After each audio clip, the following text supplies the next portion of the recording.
Hebrews chapter 2, verses 1 to 4. Ating buksan ng ating mga Biblia.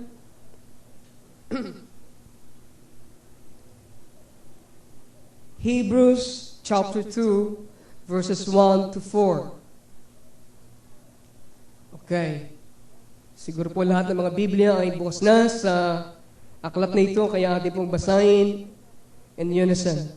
Kaya nga dapat nating paghawakan mabuti ang mga katotohanan narinig natin upang hindi tayo maligaw.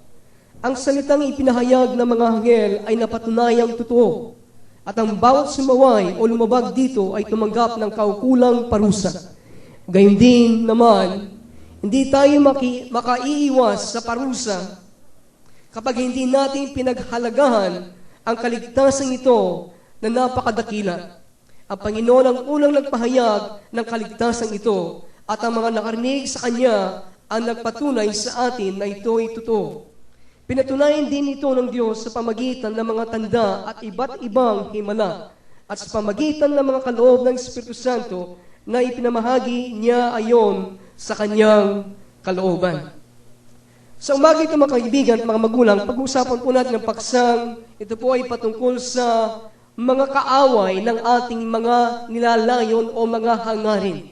The enemies of our goals. Okay? Ito po ang paksa natin pag-uusapan sa mga sumusunod na mga linggo. Ang mga kaaway ng ating mga nilalayon. Ang mga hangarin natin sa ating buhay Kristiyano. Ang ating mong teksto ay ating kinuha sa aklat ng Hebreo. Sa susunod na buwan at mga buwan, ang ating mga Sunday School teachers ay kanila pong ituturo ang aklat ng Hebreo. Kaya ako po ay dumadalangin na sa umagang ito sana magkaroon po tayo ng kapasyan o resolusyon na tayo po ay maagang mag-attend, lalo po sa ating Sunday School, sapagkat ang paksang ito ay kanilang pag-uusapan, lalo na po ang aklat ng Hebreo. Ito po ay maging exegesis, verse by verse na ating pag-aaralan ang aklat ng Hebreo sa Sunday School. Kaya bilang introduction po sa aklat nito, ay nice kong bigyan ng kayo ng ilang mga background patungkol po sa aklat nito. Base din sa ating paksa na pag-uusapan, the enemies of our goal. The book of Hebrew was written to experienced Christians. Ang aklat pong ito ng Hebreo ay sinulat para sa mga may karanasan ng mga Kristiyano. Sila po yung mga Kristiyano na dumana ng mga matinding pag-uusig. They were not babes in Christ. Ang mga Hebreong mananampalataya, hindi po sila mga sanggol sa pananampalataya, gaya ng ilan sa inyo. Gayunpaman, kanila pong they have seen the apostles preaching with miracles. Kanila pong nakita mga lagan na nangangaral kasama na may makasama mga tanda at mga himala. Kanilang nakikilala ang Panginoon. Kanila pong nalasap ang mabuting salita ng Diyos at ang kapangyarihan sa panahong darating. Yan po ang sinasabi sa aklat ng Hebreo patungkol sa kanila. So, they were seasoned people. Sila po ay mga tao na napapanahon, subalit sa kabila po ng lahat ng mga itong mga katangian nila, baka nasa kanila o ibinigay sa kanila ang pinakamalakas na pangangaral patungkol sa babala. Ibinigay sa kanila ang pinakamalakas na exhortation patungkol sa warning o babala. May isang tao po na sumulat patungkol po sa aklat nito na kanya sinabi, this is an epistle of warning. Ito po ay isang sulat ng babala. Kaya, atin po tignan bakit ganito nga. Sa umaging ito, bakit ang mga taong ito na naligtas, na bautismo ng Banal na Espiritu Santo, ay kailangan bigyan ng ganitong babala. Imagine, ang mga taong ito ay naligtas, tumanggap sa ating Panginoon. Sila po ay malakas. Subalit, what is the point here? What is going on? Ano po nangyayari? Bakit ibinigay sa kanilang pinakamalakas na exhortation patungkol po sa babala? Kaya sa oras na ito, mga kaibigan at mga magulang, isipin po natin ang ating buhay Kristiyano ay ganito. We know, alam natin, lagi niyo kung nadidinig na Ang buhay Kristiyano, it is a what? It is a journey. Isang paglalakbay, and we know it is also a process. It is a process, okay? Ito po isang proseso. Alam natin, ito po ay nagpasimula nung ating, kailan po nagpasimula ang ating buhay Kristiyano? Ito isang proseso, ito isang parang paglalakbay. Kailan po ito nagpasimula? When we receive the Lord Jesus in our hearts, okay? Kaya kayong lahat, ngayon na tumanggap sa ating Panginoong Jesucristo, na inyong sariling tagapagligtas sa Diyos ng kanyang mga buhay, kayo po ay nasa programa o proseso ng Diyos sa ating mga buhay. Kaya, ito po ay mahalaga na ating malaman. At ito'y nagpasimula ng ating tanggapin ng ating Panginoon at tayo'y naisilang na muli. Pagkatapos ng ating tanggapin ng ating Panginoon, kaagad tayo po ay napuspos ng banal na Espiritu Santo. We were baptized with the Holy Spirit. Ang ilan po sa inyo ay tumanggap na nga sa ating Panginoon, subalit hindi pa napuspos ng banal na Espiritu Santo sa pamagitan po ng ebidensya ng pagsasalita ng iba't ibang wika. Kaya po yun ang susunod na hakbang sa ating pong buhay Kristiyano, sa ating paglalakbay. Okay, all the young people may sit in front. Okay, this is very important. Okay, I appreciate it na mga magagandang lalaki at mga dalaki nandito na sa harapan. At medyo siguro mahiwa-hiwalay tayo dito sa harapan, okay? Para walang kurutan, okay ka lang dyan. Okay? So, ang ating po ay Kristiyano ay ganito. Ang ilan sa inyo ay hindi pa umihingi sa inyong karanasan, sa inyong buhay pananampalataya na kayo mapuspos ng banal na Espiritu Santo. Kaya nga pong dalangin, hindi niyo ba napapansin ang ating mga musicians, ang ating mga pastor, ang ating worship leader, they are trying to live with us in worship. Tayo ka lang tinataas sa pagsamba at pagpupuri. Hindi niyo ba napapansin, they are prolonging, pinahaba nila na mahabang ang pagsamba. Sabagat itong panahon na God can move in each one of us. Siya po'y kikilos sa atin. Just open your mouth by faith and let the Holy Spirit fill you. At kayo ay magsasalita ng iba't ibang wika na mula sa kanyang Espiritu Santo. Just open your mouth. Okay? Then the Lord sabihin niya, Lord, I want to be filled. I want to be baptized with your Holy Spirit. And with faith, inyo pong, ang inyong puso ay basta may lalabas ng mga wika na hindi niyo maunawan, just let it out. Then God He will start to bless us and to fill us with His Spirit. Amen? Nung po ako nabaptize ng Holy Spirit, nung sabihin ko sa kanya, nung po kami sa Baguio noon, sa World Map, sinabi sa inyo mga nice mabaptize ng Holy Spirit. For third time, ako po ay lumalabi sa harapan, pinapatong ang kanilang mga kamay. Hindi po ako nababaptismo ng Banal na Espiritu Santo. I'm trying to do it by my own strength. Nung sabihin ko sa third or sa fourth time, parang discouraged na ako. Yung mga katabi ko isang patong ng kanilang mga kamay they are speaking in tongues. Sila ay napupuspos ng Espiritu Santo. Nung sabihin ko sa Panginoon, Lord, I give up. Ginawa ko ng alam ko. Now, I will open my mouth, touch my tongue. And at that moment, at that instant, doon ako pinuspos ng Diyos na kanyang Espiritu Santo. Amen? So, ang ating buhay pananampalataya ganito. Tayo tumanggap sa ating Panginoon, tayo nais silang na muli, at kaagad, nais na tayong puspusin ng kanyang Espiritu Santo. So, being born again is the beginning. Ito po ang pasimula. And being filled with the Spirit, which is a tool. Ang pagpuspos mo ng Espiritu Santo, ito po isang kagamitan. The Spirit gave us the power to witness. Ito pong dahilan. Kaya kailangan tayo mapuspos ng kanyang Espiritu Santo na tayo binibigyan ng kapangyarihan ng Espiritu ng Diyos na sumaksi, magpatutuo. Nandiyan ba kayo? And the Spirit gives us the power to live a holy life.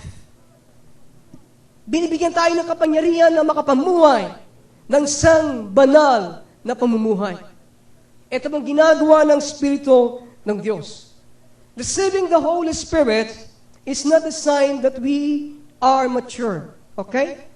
Hindi po ibig sabihin na kayo napuspos ng banal na Espiritu Santo ng Diyos. Hindi isang tanda na tayo po ay nakarating na sa gustong gulang na nais ng Diyos. Subalit, it is a tool given to us. Ito po ay isang kagamitan na binigay sa atin para tayong makarating sa nais ng Diyos sa ating mga buhay. Para ating maabot yung ating paglalakbay, ang ating matapos ito.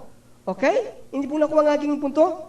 So, sa mga talata nating binasa sa Hebreo, nandito ating masusumpungan ang ilan sa ating mga goal sa ating buhay Kristiyano. Okay? Sa mga talata po nating binasa, ay ating masusumpungan ang ilan po sa ating mga hangarin, sa ating nilalayon, sa ating buhay Kristiyano. Tandaan ninyo, merong layunin ang Panginoon. Hindi lang kayo tumanggap, napuspos, pakatapos tigil na. No! We must know this at this point of time. Okay, kayo po nakasama ko dito, mga kabataan. Hindi tapos na kayo'y tumanggap sa Panginoon. Ang ilan sa inyo hindi pa nabautismo ng Banal na Espiritu Santo. But we have to go on. We have a goal to reach. Amen? Merong hangarin ng Diyos. Kaya ito po yung ating masusupungan sa aklat na ito, ang ilan. Ang aklat po ng Hebreo, ang tinutukoy dito ay sinasabi ang mga mananampalatayang Hebreong ito ay malakas.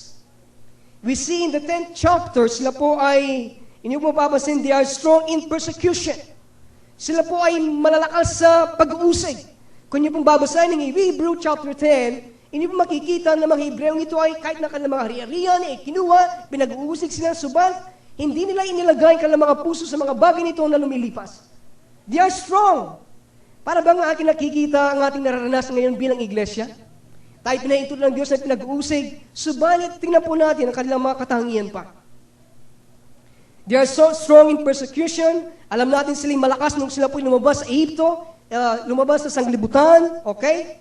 They knew the goal, alam nila ang kanilang nilalayon. It was preached to them by the teachers in the first century. Itinuro sa kanila ang mga nilalayon nito, ang hangarin sa kanilang buhay pananampalataya ng mga unang guro sa unang siglo.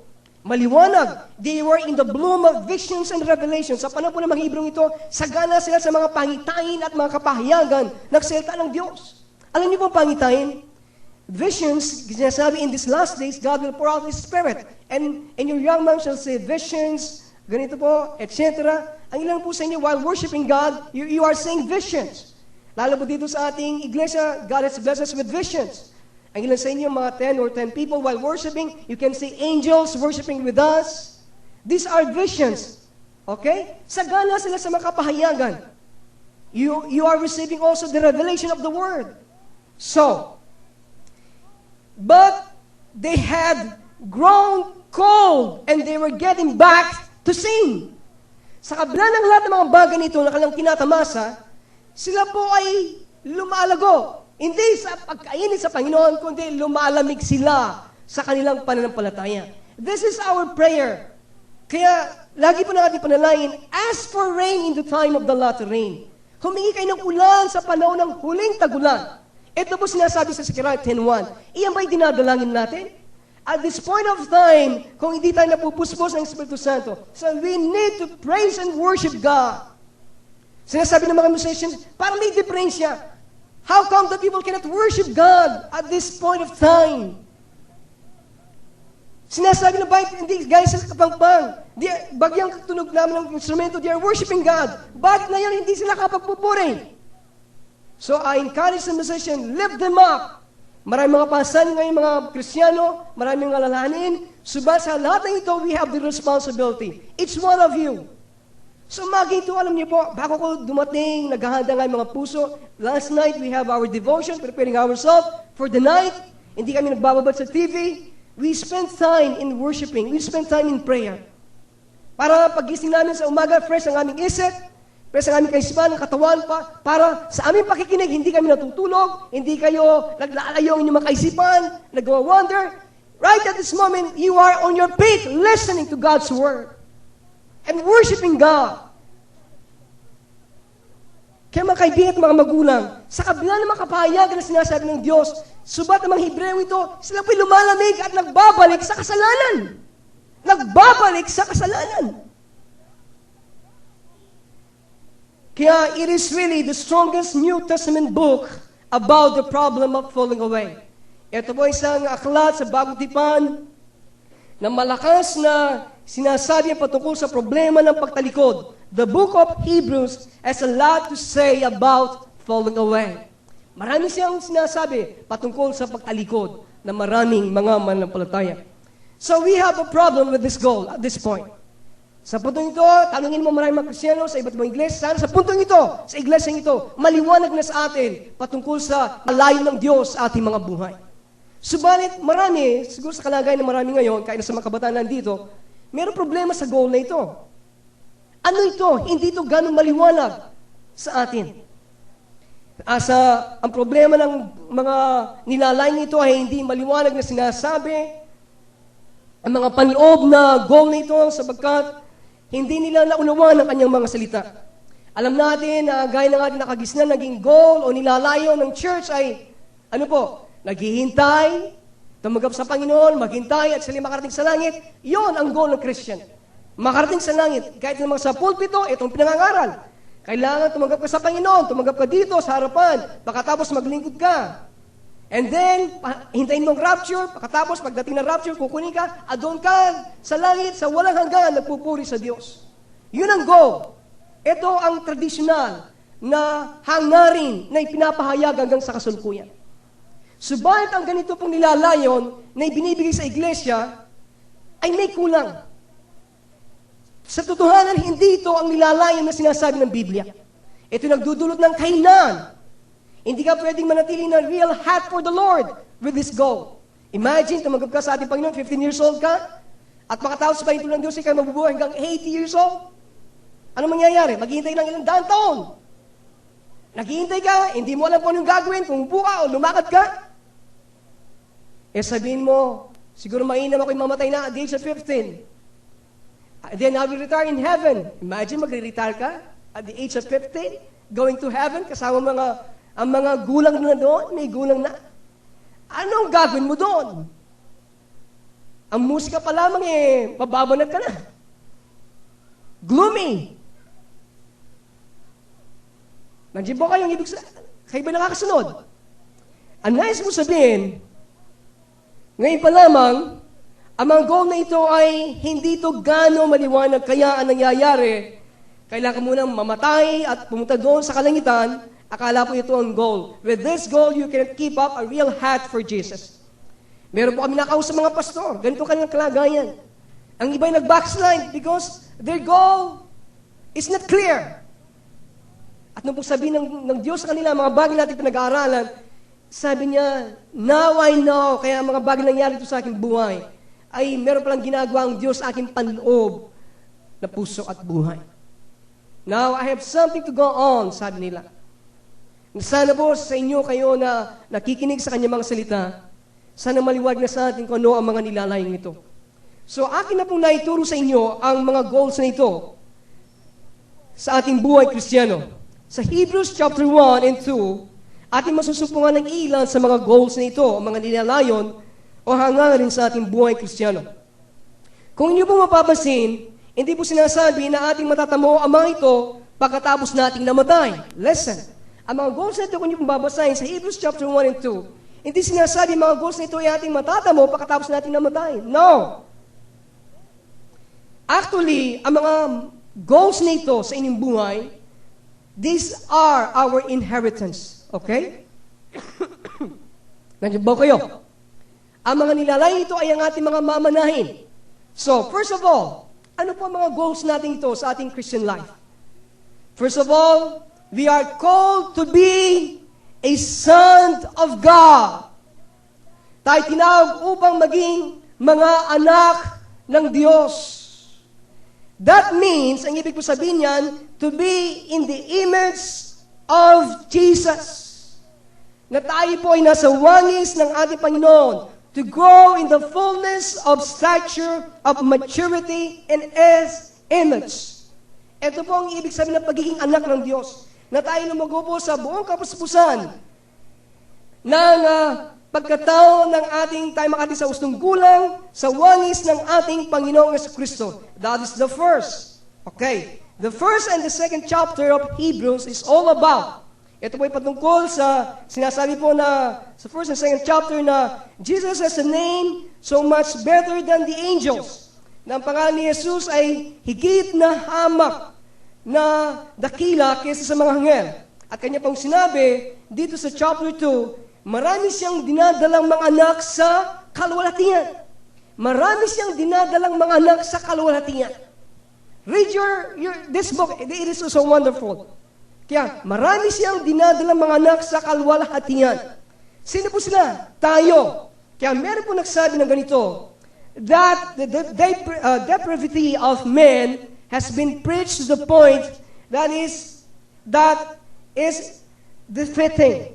Meron daw nagsabi ng ganito, na ang kasamaan daw ng tao ay pinangaral hanggang sa punto, makati sa punto, na tayo po ay, ang mga tao ay naging talunan. Hindi ba? Ito po alos ito yung pinangangaral ngayon. Ang kasamaan ng tao, laging sinasabi ang kasamaan ng tao. Okay, that's true. Subat ito ay pinangaral hanggang sa puntong na ito ay naging talunan tayo. Sabagat ko'y tao lamang, ito naging dahilan. Nagagawa ko mga bagay na ito. It is right that we are the dust of the ground, okay? Tayo po'y mga likabok ng lupang ito. It is right that Jesus Christ is as a divine substance. Na si Jesus Cristo ay meron pong banal na likas sa isinilang na sambirhen, kakaiba sa atin. Siya ang Panginoon ng lahat, mula sa walang hanggan. And that is absolutely true. At katotohanan din that we were born in sin and shaped in iniquity. Yun po kalagayan natin. Tayo sinilang sa kasalanan at tinanyuan sa kasamaan, and man is utterly depraved. Totoo po yan. Na ang tao po ay totoong masama. And that is absolutely true. But, what God is saying to us is, subat ang sinasabi po ng Diyos sa atin sa kasalukuyan, if you will let me, okay? If you will let me, through Jesus, I will raise you to the highest throne. Kung paintulutan mo ako, sabi niya, sa pamagitan ni Jesus, aking itataas kita sa pinakamataas na trono, and I will make you like my son.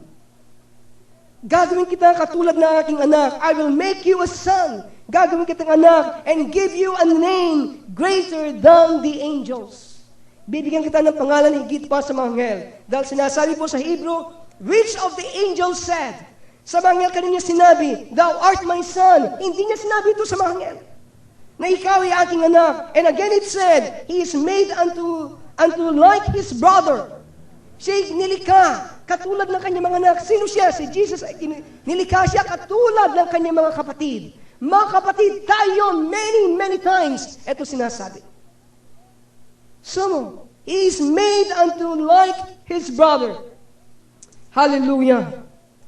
Yes, we were depraved. Tayo po'y masama. But in Jesus, we are not depraved. Amen? Subat kay Jesus, hindi po tayo masama. We are being transformed into His image. Tayo nababago sa kanyang wangis. At kailangan po natin paghawakan ang bagay na ito. Are you still there?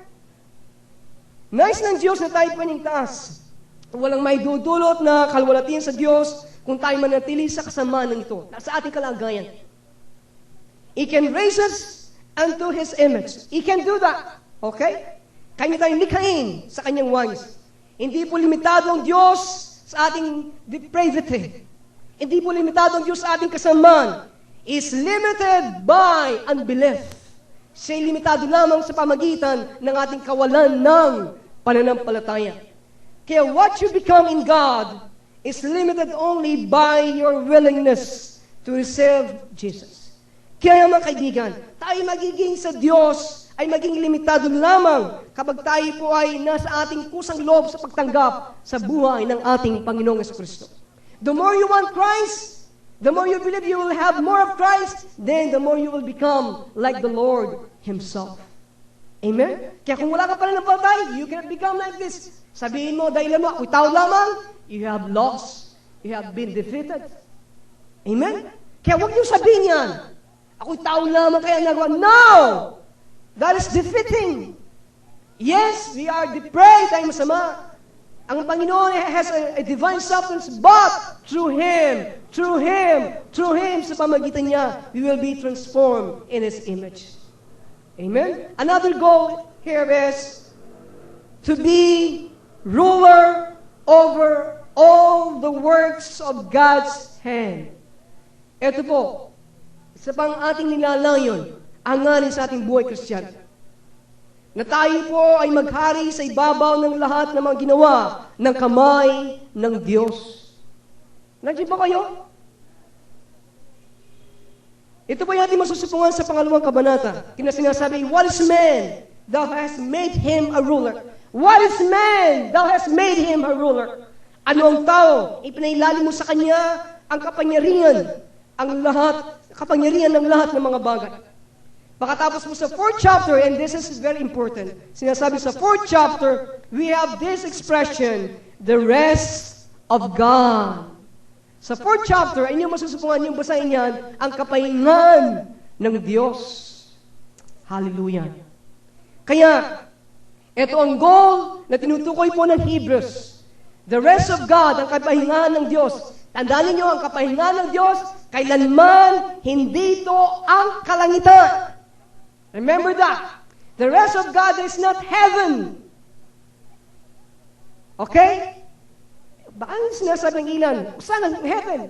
Wala bang heaven? There is a heaven. Okay? Meron langit. Kung paintulad ng Diyos, ako'y mauna sa inyo, I will be there. In heaven. In the spiritual paradise. Kasama mga apostles and the prophets and the saints of old. Okay? I will be there. If God's willing, ako'y mauna sa inyo. A place of waiting. But at the sound of the last trumpet, I will be changed. I will go back here. Nandiyan ba kayo? So, kailanman na sinasabi ng Hebrews, the rest of God, hindi ito ang kalangitan. Alam natin na kalangitan ay ano? Consequence lamang yan. Okay? Bunga lamang yan ng ating relasyon ngayon sa ating Panginoong Jesucristo. Ang tanong, what is the rest of God? Kung hindi ito ang kalangitan, ano itong kapahingan ng Diyos? Now, atin pong itong tignan. Para atin itong maunawan, atin itong i-divide o ahatiin sa tatlong bahagi. Ang rest of God na ito ang kapahingan ng Diyos. Okay? According to the book of Hebrews, let us see kung anong ibig sabihin ng kapahingan. The works were finished before the foundation of the world. Kung niyo pong maunawan to, your life will change. Okay? The works were finished before the foundation of the world. The works were finished before the foundation of the world. Listen. That means that your position in eternity was written in God's mind before He created the world. Ang ibig po sabihin nito, na inyong posisyon sa walang hanggan ay naisulat na sa kaisipan ng Diyos bago pa niya nilikha ang pinakapundasyon ng sanglibutan. Listen to that. The works were finished before the foundation of the world. Imagine, bago pa maganap, bago pa lumitaw ang tao sa sanglibutan, bago pa niya nilikha ang sanglibutan, sa kaisipan ng Diyos, listen, sa kaisipan ng Diyos, ang bawat detalye ng inyong buhay, sa inyong pagsilang sa paghilingang ng sa inyo, lahat ng yan ay naisulat na sa kaisipan ng Diyos. At ano magiging kahilatnan ninyo sa panahong darating at sa walang hanggan. The works were finished before the foundation of the world. At alam ng Diyos ang umagang ito, na kayo nandito, listening to at this moment, these right words. Hindi mo nakuha? Sa kaisipan ng Diyos, lahat ng mga bagay patungkol sa inyo ay ganap na, gawa na, in your position. So, the works were finished. That means you have a unique and a specific inheritance in eternity. Imagine that. Hindi po na po yun? Kaya ang lahat ng gawain ay tapos na sa kaisipan ng Diyos. Subalit, kaya meron tayong kakaiba at spesipikong mamanayin sa Panginoon sa walang hanggan. Hallelujah. Amen? Hallelujah. Kayo, you have a unique, specific inheritance. Kayo at ako. So bagay ito, hindi po natin alam kung ano ito, but God does. Amen? Alam to ng Diyos. Ito po ay kanyang ikinatag, established, bago pa niya likhain ang mga pundasyon ng sanglibutan. Imagine that. Ngayon po, kung ikaw ay pumunta sa ibang direksyon, okay, kung ikaw ay pumunta sa ibang direksyon, you are out of the rest of God. Kung ito na isang Diyos sa iyo at ikaw pumunta sa ibang direksyon, ikaw ay wala sa kapahinga ng Diyos. Hindi po nakikita dahil tinapos na ng Diyos ang kanyang gawain pagkatapos siya ay nagpahinga. Kaya kung ikaw po ay gumagawa ng mga bagay sa isip mo na maging ito po sa secular o maging religyoso, sa palagay mo ay mabuti, subat hindi mo alam what God's unique plan for you. Hindi mo ano yung kakaibang plan ng Diyos sa iyo, you are out of the rest of God. Wala ka sa kapahinga ng Diyos because He finished the works and rested. Kaya kung hindi mo alam, meron ka nga plano, sa secular nga sa reliyon, o sa imboy kristyano, subalit hindi mo alam ang kakaibang panawagan ng Diyos sa iyo, then wala ka sa kapahinga ng Diyos sapagkat sinasabi, kanyang tinapos at siya nagpahinga. So try to quit your own thing and enter into God's rest. Kaya itong gawin ng bawat sa atin, tigilan natin ang paggawa ng ating mga sariling bagay, pagkatapos pumasok tayo sa kapahinga ng Diyos. Amen? So, another aspect po ng ating inheritance na ito patungkol sa kapahinga ng Diyos. Ito rin ay ating masusupungan sa 4th chapter. Ito po ay may kinalalaman sa amplification ng araw ng Sabat. Ano po ating pakaunawa ng araw ng Sabat? Meron pong isang reliyon na ngayon na tinatawag ng mga Sabadista. Ang mga Sabadista ay kanila pong kinikiling ang araw na ito. Sila po ay minsan sa isang araw, sila po ay hindi nagtatrabaho, hindi kumikilos, hindi sila naglalakad, hindi nagluluto. Sa 7 araw, sa 1 linggo, sila po ay kinikiling ng isang araw para ito isang araw ng pamamahinga. Ito bang ibig sabihin ng araw ng Sabat? So, let us amplify it. Atin pong palawakan doon sa tulong ng Diyos. Ang araw po ng Sabat, ito po ay sa atin ngayon, ay ang pananatili ng risen. Ang araw ng Sabat, hindi po yung pagkiling ng isang araw. That's a lesser covenant. Ito po isang mahinang tipan. Okay? Sa lumang tipan. Subalit, ang araw ng Sabat, ito po ay ang pananatili ng Diyos Ama at ng Anak sa atin at tayo naman ang pananatili natin sa kanila. Did you get that? Nanatiling Ama at ang Anak sa atin at tayo naman ay nananatili sa kanila. We abide in them. So, we are no longer by ourselves but are part of God.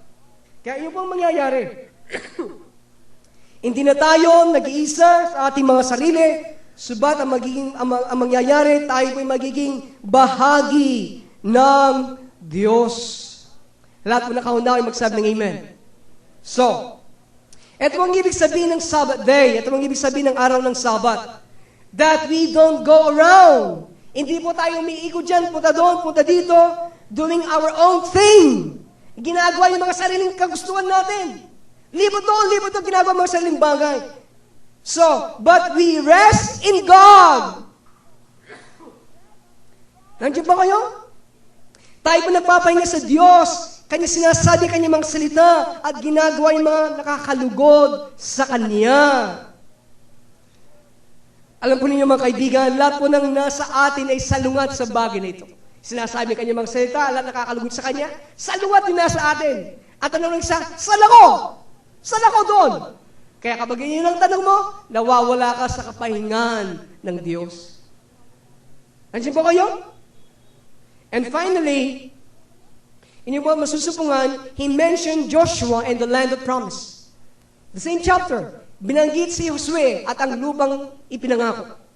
Alam natin si Josue ang kabalit ni Moses, siya ang nanguna para dalhin ang bansang Israel sa lupang ipinangako. Hindi ba? So, in the 3rd chapter, so part of our inheritance, kasama po ng ating mamanayin nito, of victory over our enemies. Tagumpay, laban sa ating mga kaaway. Merong ilang pang mga goals na ating pong pinag-aaralan noon, kung inyo pong napansin. Ito po ay pinag-aaralan natin sa every Wednesday, yung mga goals na ito ng ating pananampalataya. Okay? Meron pang ilan, binanggit po natin sa Hebrews chapter 1 and 2, ang ilan sa mga goals. Ito po nasa kaisipan na sumulat ng Hebreo. Pero meron pang mga ilan mga goals. Gaya po ng to be the wife of the Lamb, maging kasintahang babae ng ating Panginoon, to be eternal temple of God, okay, etc., etc. Meron po tayong akla dyan. If you want about these goals, about this position, na magiging ano tayo, ang panukala ng Diyos sa ating kaligtasan, I can share you some books, okay, patungkol sa bagay nito. Subalit ang ating pong pinag-aralan sa Hebrews chapter 1 and 2, ito po nasa kaisipan ng sumulat ng Hebreo. Kaya ating pong tignan silang muli, ang mga goals na ito. Okay? Tignan po natin ang mga goals na ito muli. Kung inyo po mapapansin, ang mga goals na ito ay wala po itong kinalalaman sa ating pag-iintay hanggang tayo ay mamatay at pumunta sa langit at doon manatili sa walang hanggan. Wala po itong kinalalaman ng mga goals na ito. They have to do with now. Okay? Ang mga goals na ito ay may kinalalaman sa kasalukuyan. Nandiyan po kayo? Ang mga goals na ito ay may kinalalaman sa kasalukuyan. Hindi po muna tayo maghihintay muna at makarating sa langit at doon natin kukuha ang mga goals na ito. No. They have to do with now. So, He's making you in the moral image of Christ and stature. Ito ang ginagawa ng Diyos. Kaya, there's something for you today. Meron para sa atin sa kasalukuyan. God wants you to make you a ruler today. Etong ginagawa ng Diyos. Nais ng Diyos sa oras na ito, kayo'y maghari. Maghari. Not called to be ruled. Hindi tayo tinawag para pagharian ng mga circumstances, ng mga bagay, ng mga tao. We are not to be under anything except Jesus Christ. Nandiyan ba kayo? Hindi tayo tinawag para tayo ipagharian ng mga circumstances, mga pangyayari sa ating buhay, para bang hindi ka makakilos ngayon, hindi ka makapag-attend dahil kinokontrolan ka ng mga pangyayaring ito. Yan nangyayari sa atin eh. Ikayo ay hindi kayo makapag-attend, hindi kayo makapagsamba dahil kontrolado kayo ng taong ito o ng bagay nito. Much of the thing we possess, they are controlling us. I will share that later. So, nais ng Diyos na hindi tayo sinasakupan, kontrolado ng mga bagay nito. Ang nais na hindi tayo napailalim ng anumang bagay maliban sa ating Panginoong Jesucristo. Kaya, halos ang mga habdi, listen, halos ang mga habdi sa ating mga buhay sa kasalukuyan ay nagaganap. Sana po, tarakno kaya katang puso rin. Kaluwat ang panahon, nagangin. Ang mga habdi sa ating mga buhay nagaganap dahil inaalis ng Diyos yung mga bagay na nagahari sa ating mga buhay at nais niya ang mga bagay na ito ay ilagay natin sa ilalim ng ating mga paa. Kaya kunin natin ang mga bagay nito, ang relasyon, ang mga bagay nito, okay? Ang mga pangyayari nito, nais ng Diyos ilagay natin sa ating mga paa. At gamitin ang mga bagay na yan, lalo tayong lumago sa uwan sa Panginoon, hindi ang pagharian ng mga bagay na ito. Kaya mga kaibigan, kunin natin mga bagay na ito, relasyon, circumstances, na totoo tayong nakasangkot. Totoo tayong nakasangkot. Marami sa inyo nakasangkot sa mga bagay na ito. It's easy for you to lie. It is easy for you to do anything because you are in control of these things. Relationship, circumstances, and things. At ilagay natin sa ilalim ng ating mga paa. At alam niyo po mga kaibigan, this is a painful process. Kaya ito yung masakit na proseso sa ating buhay. Mahirap, masakit. Ilagay mga bagay ito sa ilalim ng ating mga paa. I-control natin na marami ngayon ang mga bagay na ito, ang sila kumokontrol sa ating mga buhay, mga relasyon na ito. Kaya hindi ka makadalangin, hindi ka hindi mahanap ang kalooban ng Diyos sa iyong buhay. You want to, you aspire to, but you are controlled with this relationship. Binahaalagaan mo ang relasyon na ito na alam mo minsan na hindi tama sa harapan ng Diyos. Marami ngayon sa harapan ng mga Kristiyan, kahit na pastor, minsan pastor, mga bakla, manggagawa. So, this is a painful process, but God has called man to be a ruler. Tinawag niya ang tao upang siya ay maghari, not to be ruled over by things, circumstances, and people. Hindi tayo tinawag para paghalian ng mga bagay nito. Kaya ito ang nangyayari sa ating buhay sa kasalukuyan. Not after you die, hindi ba? Hindi pa katapos natin namatay. That's the goal of the Christian life. Ito pong nilalayan ng ating buhay Kristiyano. Alright. Ngayon tayo po dumako sa ating unique inheritance. Tayo dumako sa ating mga kakaibang mga mamanahin natin sa Diyos sa walang hanggan. Hindi po natin alam kung ano ito. Okay? Hindi po natin alam kung ano ito. Kaya ganito po ang klase ng kagalakan. Imagine, that unique inheritance na sa Panginoon mo, sa ating Panginoon. Hindi natin alam sa kasalukuyan. Sa ganito pong kalagayan, ito po ay nagdudulot sa atin ng kagalakan, adventure, and thrill, and romance ng ating buhay Kristiyano. Hindi ba?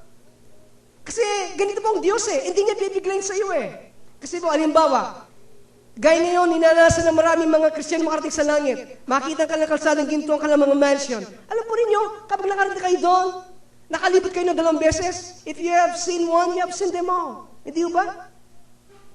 Para bang pumunta ka sa isang lugar, nakamtam sa bagay, tapos na. Pagkatapos sawa ka na. Hindi ba? Subalit sa ating buhay Kristiyano, sa ating kakaibang mamanay sa Diyos, hindi mo alam, pero kaya ganito ka-thrill, ka-adventure ang Panginoon sa atin. Amen? Amen? Kaya mga kaibigan at mga magulang, kahit hindi natin alam ano ang ating magiging kainatnan, meron tayong iniisip na ganito, hindi ba? Meron namang ibang iniisip ang Diyos para sa atin. May inisip tayong ganito, meron iniisip ang Diyos para sa atin. Alam po ninyo, I never thought to be a pastor. I never thought to be a pastor of a church. Kailan po hindi ko inisip para na maging pastor ng isang iglesia.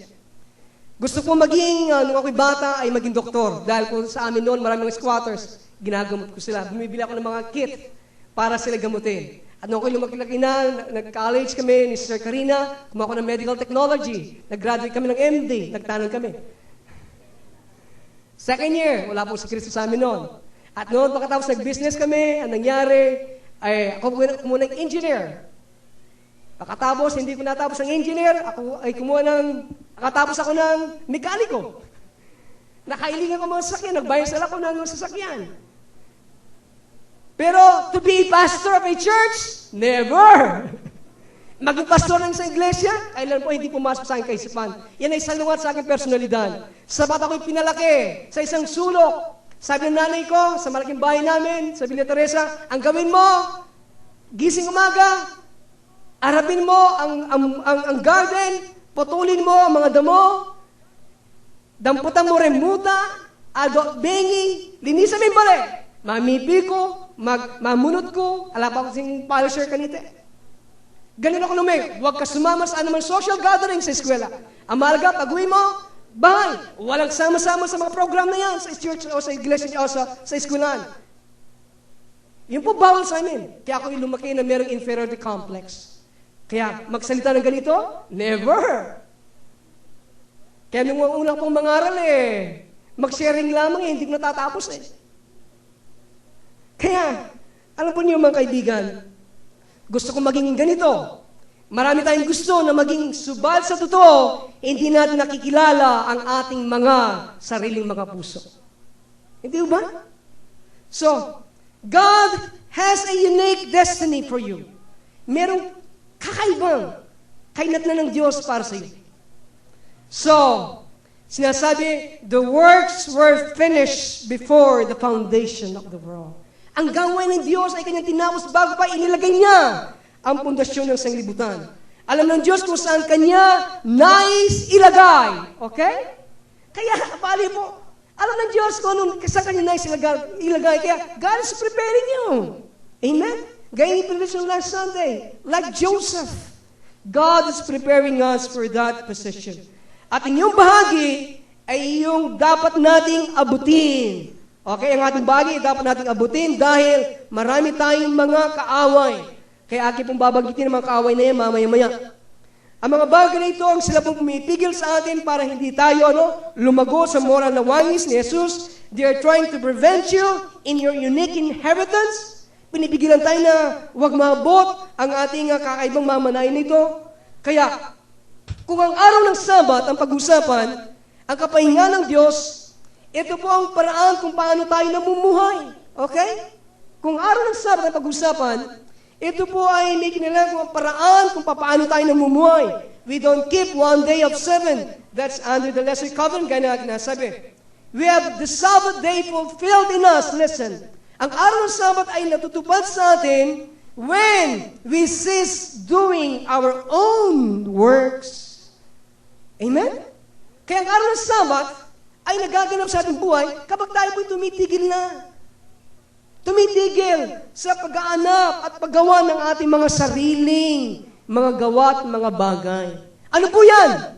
Kayo nakakaalam. Ano yung mga bagay na piliin yung ginagawa na alis kayo sa kapahingahan ng Diyos? Kaya sinabi sa ating mga commandments nung nakaraan na preaching, if you love me, obey my commandments. Sinabi mga commandments na ito, marami ito. So, kung ginagawa mo yung mga salwa sa kalooban ng Diyos, wala ka sa kanya kapahingahan. Hindi ba? Wala ka sa kanya kapahingahan. So, kailangan we must do the works of God. Kailangan natin gawin ang gawain ng Diyos 24 hours a day, 7 days a week, as we press unto that abiding in Christ. Yun po ang Sabat eh. Amen? Hindi ko kumikiling ng isang araw eh. Okay, hindi nga nagtrabaho isang araw. Pagkatapos naman, sa susunod na araw, ginagawa mo sariling gawain mo, sariling kalokohan mo. Eh, wala rin kwenta yun. Ang araw ng Sabat, kung talagang tutuusin, gaya na i-amplify natin, itong paraan kung paano tayo namumuhay. Nandiyan po kayo? Tayo tumigil sa ating mga gawa at ating ginagawa ang gawain ng Diyos. 24 na oras sa bawat araw, 7 araw sa isang linggo, ginagawa natin ang araw ng ating Panginoon. Ang gawain ng Panginoon, amang tayo ay nagpupunyagi na manatili sa Kanya. At tumigil tayo sa ating mga sariling gawain. Kaya sabi ng Panginoon, abide in me, hindi ba? Abide in me. Lot, listen. Abide in me. Okay? Manatili kayo sa akin. At ako'y mananatili sa inyo. Andiyan ba kayo? Manatili kayo sa akin at ako'y mananatili sa inyo. That's the goal. Ito pa'y bahagi po ng ating goal ay makapasok sa walang hanggang kapahingahan ng Diyos. Isang bagay ay kapag tayo hindi na tayo ang nabuhay, kundi si Kristo nabubuhay sa atin. Bahagi pa ng goal na ito kapag ang ating buhay hindi na isang bilang individual. Okay? Bagay pa ng goal na ito na hindi na tayo namumuhay bilang isang individual. Alam niyo ba anong ibig sabihin ng isang individual? The right to be you. Yun ang isang individual. Yung karapatan mo na maging ikaw, your prerogative. Ito'y karapatan ko. Each one of us has our prerogative. Mga karapatan mo. Yung karapatan mo maging ikaw. Okay, gusto ko maging ganito. Kailangan lahat ng ito ay we cease to be an individual. Amen? So, alam po niyo mga kaibigan, kailangan ito na ipahayag sa atin. Ito po ang bahagi ng kapahingahan ng Diyos. Subalit, bahagi at kapag ito'y ginagawa natin, tayo naging bahagi ng umaagos ng buhay ng Ama, Anak at Espiritu Santo. We have many enemies.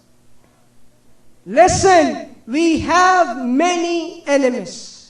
Marami tayong mga kaaway. Ang mga kaaway natin sinasabi ng Biblia ay hindi tao at dugo, ay dugo. Hindi yung mga kamag-anak ninyo, hindi yung mga kapatid ninyo, hindi yung asawa ninyo, yung mga kaaway natin. Okay? We have many enemies. Yan po natin babanggitin. Ang mga enemies natin, mga kaaway natin, tumatanggap, mipigil sa atin na hindi natin maabot ang mga ito na aking binanggit. Sinusubok tayo na laging nasa uproar. Itong tinatangka ng ating kaaway. Na laging nasa kaguluhan, kalituan. Tinatangka nila lagi tayong hindi natin magawa ang gusto ng Diyos na ipinamumuhay kanyang buhay. Nakikipagpayapa sa Diyos. Lahat ng ito ay kanyang pinipigilan. Alam niyo po, napakadaling pakinggan. Simple mang ito. Subat mahirap gawin. Why? Dahil sa ating mga kaaway. Marami tayong mga kaaway. So ako'y malapit na magtapos.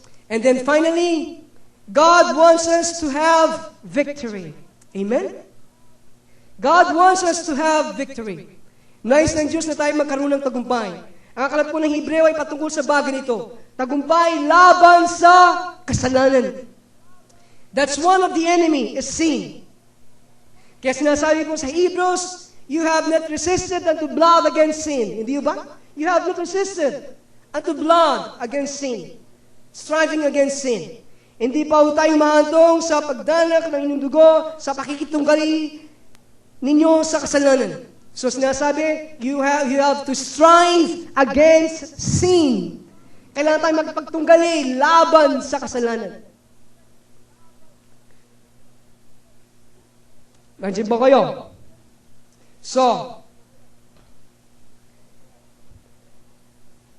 ito po ang mga dakilang bahagi ng ating mga goal.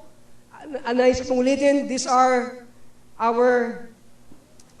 the great parts of our goal to which we are pressing as Christians. Bilang mag-Christian, dito po tayo na pumilit natin marating. Number 1, to be son of God, maging anak ng Diyos. Pangalawa, to get that high inheritance na ating matamo ang mataas na mamanayin sa ating Panginoon, to be ruler with God, dahil magharing kasama ng Diyos, not to be ruled by things, people, and other things. Okay? Na hindi tayo pagkariyan ng mga bagay, ng mga tao, at ng ibang mga bagay in the right sense of our unique inheritance.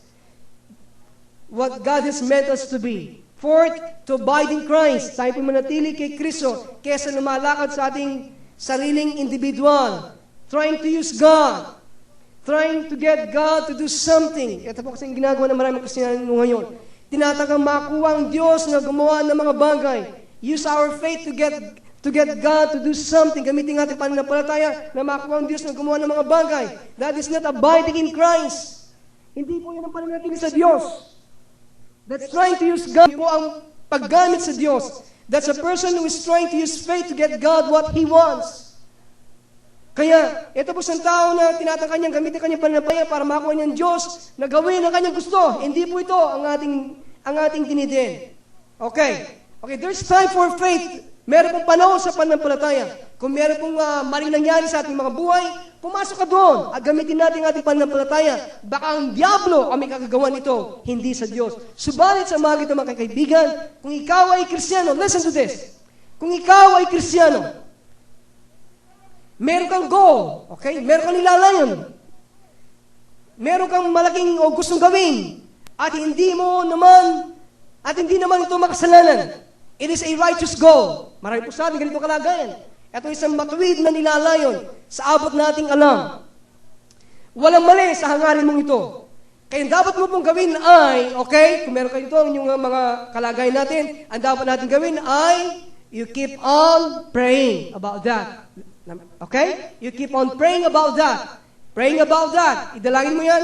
Hindi mo matakasan, it elude you sa iyong kaisipan ang bagay na ito. So, ang nangyayari, the door is not open. Ang bagay na yun ay hindi pa nakabukas para sa iyo.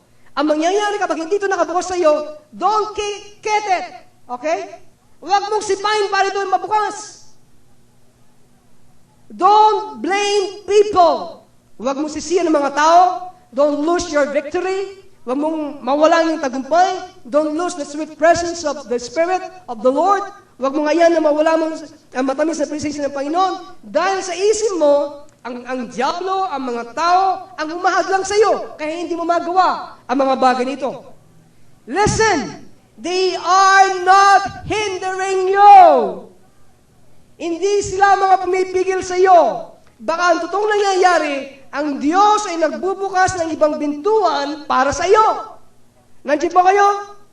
Hindi mo makita dahil naampas mo na malakas ang iyong ulo doon sa mga bagay na determinado mo. Nice gawin at maabot. Kaya hindi mo makita. Nakapokus ka lang doon eh. Kaya, what you are missing there, kapag ito ang ating kalagayan, you're not in the Sabbath day rest of God. Nawawala ka sa araw na kapahingan ng Diyos. You're not abiding in God. Hindi ka nananatili sa Diyos kapag pinipilong sipain para mabuksan ng mga bagay at mga pintuan. You are trying to be a freelancer agent. Okay? So you're trying to use God. Pinipilit mong gamitin ng Diyos. Use God to do His work na gawin mo ang gawain ng Diyos. Sa isip mo na dapat ganito magawa. O kaya naman, maabot mo mga bagay sa iyong buhay na nais mo, sa isip mo na kailangan mo mata mo. Remember, listen to this. You don't force things. You don't force things. Huwag niyo po nga, napakadalang. Bilang mga Kristiyano, na hindi natin pwersahin, magpilit na kamtin ang mga bagay. Napakadalang. Kaya kung hindi mo nakakamtan, you become angry. Nagagalit ka. Okay? Kaya ito pong dahilan, kaya tayo laging nagagalit. Alam po ninyo, hindi tama. Hindi tama. It is never right kapag tayo ay inaabuso ng mga tao. Hindi po tama yan, okay? Hindi po tama kapag tayo inaabuso ng mga tao. Kaya mangyayari, kapag inaabuso ka, mag-complain ka, magreklamo ka, magmamagtol ka. Iyon ay isang tanda na nakataas sa inyong pulang watawat o bandera mo. Something's wrong. Siguro sinasabi nyo naman na I am in passivity. Kapag, okay, naandyan, gusto ko ganitong mangyari. Huwag ka magmakatol naman, huwag magreklamo. Siguro, hindi mo sabihin ako wag na lang ako tututol. Di ba? Hindi na lang ako kikibo. No, we're not passive. Hindi po tayo basta dumana lang ang mga bagay, hindi po ito ang ating dinidiin. Ang ating pong dinidiin ng ganito, listen, kapag ganito yung kalagayan, pray! Manalangin ka. Ang problema, hindi ka nanalangin. Pray, do what you can. Gawin mo yung nalalaman mo na dapat gawin. Kausapin to, ganito. Ano man na alam mo matuwid na dapat gawin.